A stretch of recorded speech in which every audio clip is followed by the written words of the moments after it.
किती वाट बघतायत 7 तारीख कधी येते, 13 तारीख कधी येते, 20 तारीख कधी येते आणि 4 जून कधी येतोय. तिसऱ्या टप्प्यातला प्रचार थंडावला.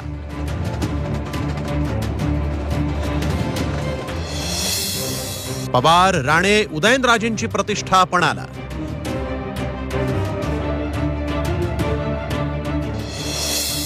तिसऱ्या टप्प्यात कोणत्या 11 मतदारसंघात लढती? महाराष्ट्रात तिसऱ्या टप्प्यात एकूण 11 लढती होत आहेत. तिसऱ्या टप्प्यातील प्रमुख लढती: बारामतीत पवार विरुद्ध पवार अशी दुहेरी लढत होतीये. राष्ट्रवादी शरद पवार गटाकडून सुप्रिया सुळे विरुद्ध अजित पवार गटाकडून सुनेत्रा पवार बारामती लोकसभेच्या रिंगणात आहेत. तर सोलापुरात सुशीलकुमार शिंदेंची प्रतिष्ठा पणाला लागली. सोलापुरात प्रणिती शिंदे काँग्रेसकडून उमेदवार आहेत, तर त्यांच्या विरुद्ध भाजपकडून राम सातपुते मैदानात आहेत. माढामध्ये निंबाळकर विरुद्ध मोहिते पाटील असा सामना पाहायला मिळतोय. रणजित सिंह नाईक निंबाळकर हे भाजपमधून निवडणूक लढवत आहेत, तर त्यांच्या विरोधात धैर्यशील मोहिते पाटील हे राष्ट्रवादी शरद पवार गटाकडून निवडणूक लढवत आहेत. इथं रमेश बारसकर हे वंचित बहुजन आघाडीतून निवडणुकीच्या रिंगणात उतरले. सांगलीमध्ये तिहेरी लढत होतीये. शिवसेना ठाकरे गटाकडून चंद्रहार पाटील विरुद्ध भाजपकडून संजय काका पाटील, तर अपक्ष म्हणून विशाल पाटील निवडणुकीच्या रिंगणात आहेत.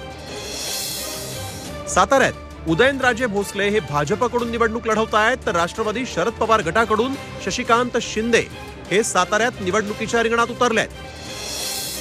कोल्हापुरात शाहू महाराज छत्रपती काँग्रेसच्या तिकिटावर निवडणूक लढवत असून शिवसेना शिंदे गटाकडून संजय मंडलिक हे कोल्हापूरच्या रिंगणात आहेत.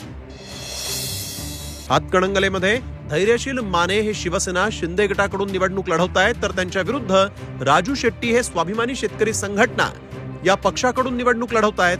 परंतु हातकणंगलेमध्ये देखील तिहेरी लढत होतीये, कारण इथे शिवसेना ठाकरे गटाकडून सत्यजित पाटील सरुडकर हे निवडणुकीच्या रिंगणात उतरले.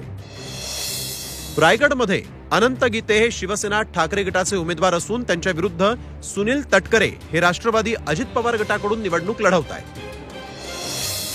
रत्नागिरी आणि सिंधुदुर्गमध्ये भाजपकडून नारायण राणे विरुद्ध शिवसेना ठाकरे गटाकडून विनायक राऊत अशी लढत होत आहे. उस्मानाबाद धाराशिवमध्ये ओमप्रकाश राजे निंबाळकर शिवसेना ठाकरे गटाकडून निवडणूक लढवत आहेत. त्यांच्या विरोधात राष्ट्रवादी अजित पवार गटाकडून अर्चना पाटील या निवडणुकीच्या रिंगणात आहेत. लातूरमध्ये भाजपकडून सुधाकर शृंगारे, त्यांच्या विरोधात डॉक्टर शिवाजी काळगे हे काँग्रेसचे उमेदवार आहेत. राज्याचं राजकारण ज्यांच्या भोवती फिरतं अशा दिग्गज नेत्यांची प्रतिष्ठा तिसऱ्या टप्प्यात पणाला लागली. आता मतदार राजा कुणाला कौल देतो हे 4 जूनलाच समजणार आहे. ब्युरो रिपोर्ट, झी 24 तास.